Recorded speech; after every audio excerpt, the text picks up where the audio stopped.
Deputy Speaker Rodante Marcoleta is not comfortable over the presence of crucifixes and other religious mementos inside a medical facility.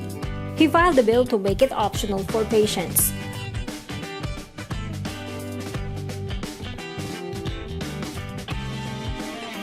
Marcoleta is a member of the influential religious group Iglesia ni Cristo.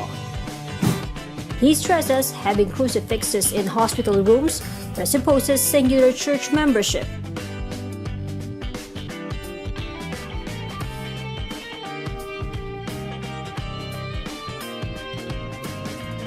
Marcoleta adds in his explanatory note,